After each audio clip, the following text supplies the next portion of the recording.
Bismillahirrahmanirrahim. Assalamualaikum warahmatullahi wabarakatuh.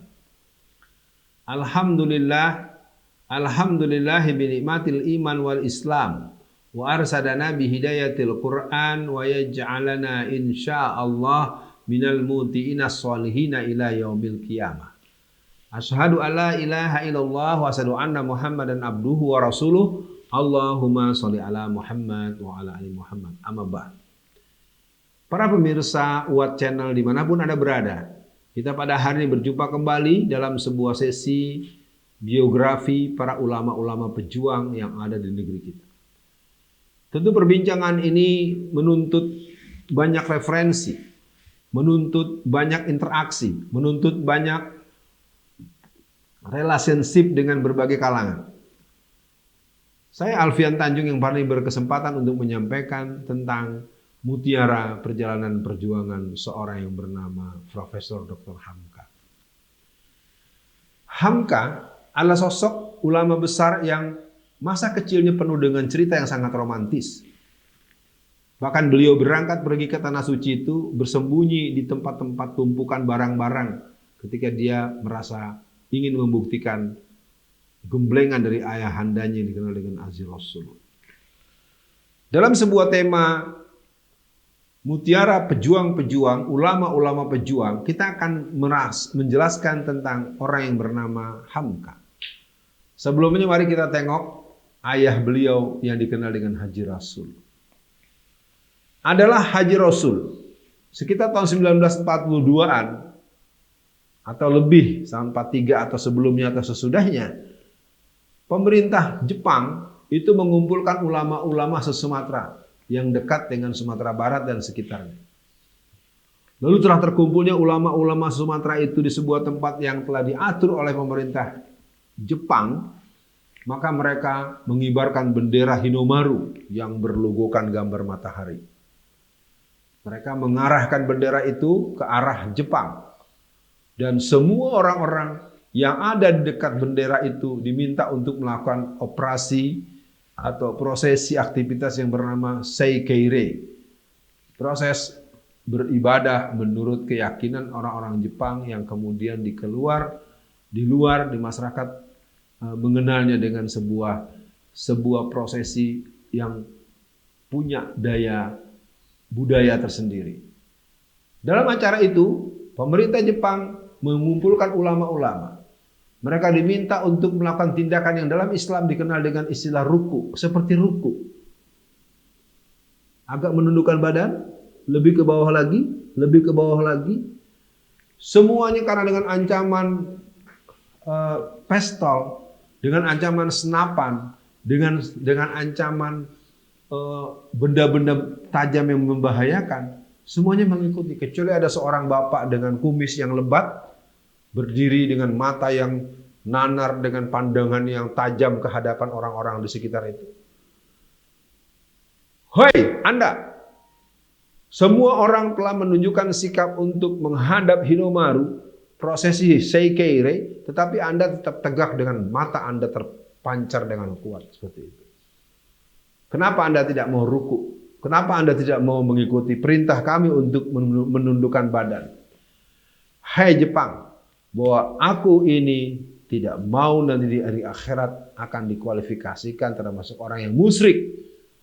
Kalau engkau ingin membunuhku, bunuh saja. Aku tidak akan pernah takut dengan perintah yang kau katakan itu. Nah, para pemirsa sekalian, kita bisa belajar. Adalah Haji Rasul, ayahanda kandung daripada Buya Hamka, adalah orang yang dengan berani menolak perintah untuk merukukan badannya, menundukkan badannya bagaikan orang ruku kepada bendera yang berlogokan matahari, bendera Hinomaru milik pemerintahan atau milik masyarakat Jepang. Nah, sampailah kita kepada perjalanan hidup seorang Profesor Dr. Hamka. Hamka kecil belajar agamanya digembleng oleh sang ayah. Tapi karena ayahnya menggembleng dengan sangat keras, kemudian beliau mengalami satu relasi yang kurang elok. Akhirnya beliau tidak berdekatan lagi, tapi beliau diultimatum oleh ayahnya untuk tetap belajar agama, belajar agama, belajar agama. Sampailah seorang Hamka muda ini merantau dan kemudian beliau diketahui dalam sejarah biografi beliau itu, beliau masuk ke tumpukan-tumpukan barang di dapur, sampailah kepada negeri yang bernama Timur Tengah.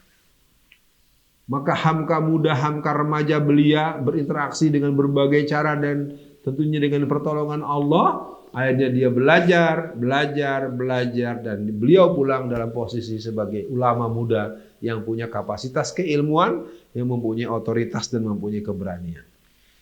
Tentu manusia tidak 100% benar, tidak 100% sempurna, tidak 100% salah juga. Pasti ada kekurangan dan ada kelebihan.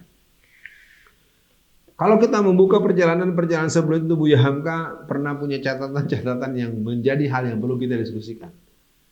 Kita kali ini akan mencoba mengambil hikmah pelajaran tentang apa yang beliau lakukan. Pertama, kasus menyolatkan jenazah Soekarno. Semua orang tahu bagaimana seorang Hamka masuk penjara karena kerjaan dari orang yang bernama pemimpin Badan Intelijen di masa Soekarno. Subandrio namanya.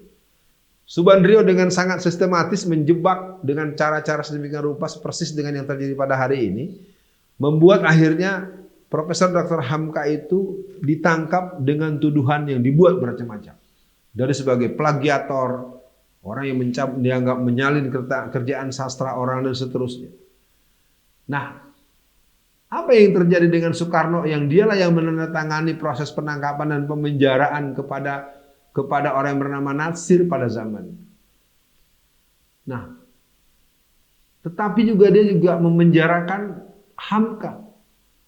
Hamka dipenjara karena Soekarno.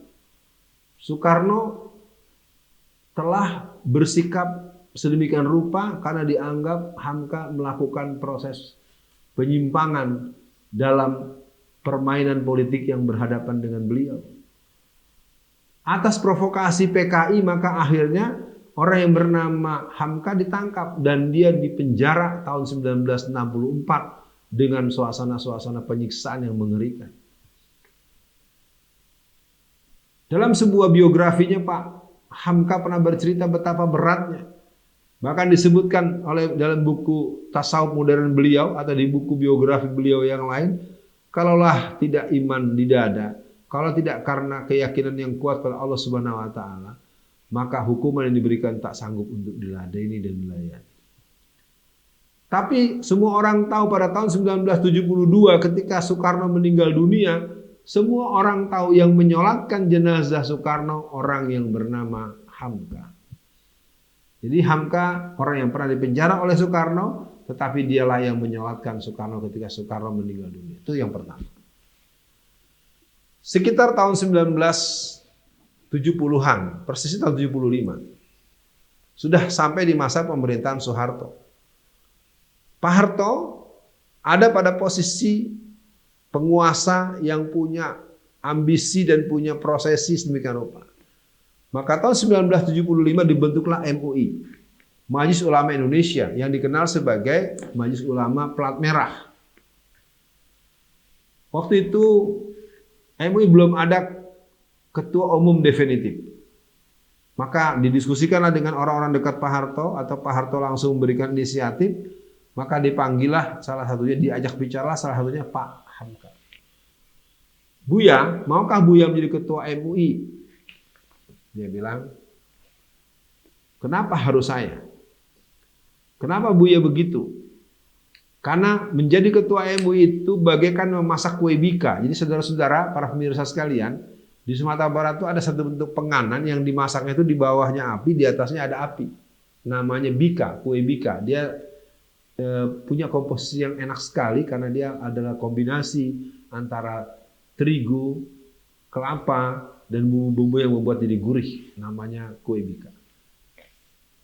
Menjadi ulama itu bagaikan membakar kue bika di atas api, di bawah api. Maka ada dua syarat yang dimintakan oleh Hamka saat itu. Hamka meminta syarat yang pertama kepada Tuan Presiden, saya bersedia menjadi ketua MUI, tetapi jangan berikan saya uang. Jangan saya diberikan gaji atau saya diberikan honor. Ternyata permintaan tersebut menjadi hal yang membuat Pak Harto tambah simpatik. Wah, ini luar biasa ulama, bener ini. Ya, malah tidak mau dikasih honor. Ringkasnya syarat pertama itu dipenuhi. Syarat kedua,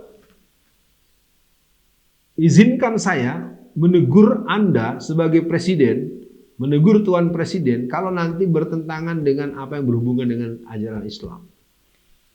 Sebagai orang nomor satu di negara Republik Indonesia ini, Pak Harto itu cukup salut dengan pernyataan Profesor Dr. Hamka.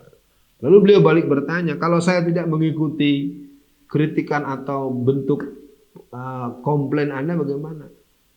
Maka ulama besar kita, ulama pejuang kita yang bernama Buya Hamka mengatakan, saya akan mengundurkan diri. Kalau memang apa yang saya lihat, yang saya baca, yang saya perhatikan betul-betul salah dan bertentangan dengan syariat Islam, dengan syariat Islam, maka saya akan menegur pemerintah sejak dari presiden sampai bawah, tentunya presiden sebagai permulaannya. Nah, pemirsa yang berbahagia, mari kita lihat poin yang kedua ini bergerak sampai menjelang beliau wafat sekitar tahun 80-an. Semua orang sangat tahu munculnya fatwa Natal bersama hukumnya haram. Itu adalah sebuah produk haramnya Natal bersama di saat Hamka menjadi Ketua Umum MUI Pusat. Itu poin pertama. Ya. Jadi kita bisa membayangkan bahwa seorang Hamka ini adalah orang yang punya dedikasi, punya integritas, dan punya kepribadian yang layak untuk disebut sebagai ulama yang membela kepentingan Islam dan umat Islam dan agama secara umum dalam bentuk-bentuk toleransi yang bisa kita kompromikan. Nah, jadi yang berhubungan dengan apa yang dilakukan oleh Hamka itu memang membuat kita sama-sama paham bahwa beliau punya ikatan yang kuat dengan umat. Ada lagi satu fatwa yang berhubungan dengan keluarga berencana, memiliki banyak anak. Ternyata punya pergolakan kuat di hati beliau bahwa yang namanya muslim itu memiliki anak terserah Allah. Tidak perlu dipatok harus satu saja atau dua saja. Nah, penentangan itu menurut yang saya paham itu menjadi pemahaman yang meluas di kalangan para ulama tapi tidak dimunculkan kepada publik.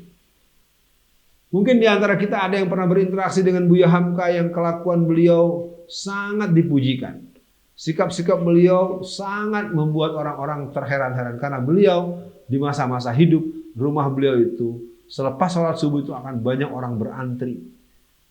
Antri hanya untuk melihat, untuk minta doa restu, untuk bercerita tentang keluarganya, konflik keluarganya, bagaimana menyelesaikan masalahnya. Jadi Hamka pada masa hidupnya telah memerankan diri sebagai guru umat. Dia telah menjadi bagian daripada proses pendakwahan yang meluas dan ini mungkin jadi pesan buat kita agar kita berpikir apakah anak-anak kita, cucu-cucu kita mereka juga punya kesempatan untuk belajar dengan sedemikian rupa sehingga mereka mempunyai kemampuan, kapasitas dan keilmuan sebagaimana yang dimiliki oleh Profesor Dr. Hamka. Nah, untuk itu buat kita semua, kalau kita nanti menggali biografi dari para ulama-ulama yang ada secara nasional, kita akan melihat banyak sekali sisi-sisi positif, keteladanan, dan nilai kepribadian yang bisa kita contohkan. Inilah yang bisa disampaikan, semoga menjadi perhatian dan kita akan berjumpa dalam tema dan judul yang berbeda. Assalamualaikum warahmatullahi wabarakatuh.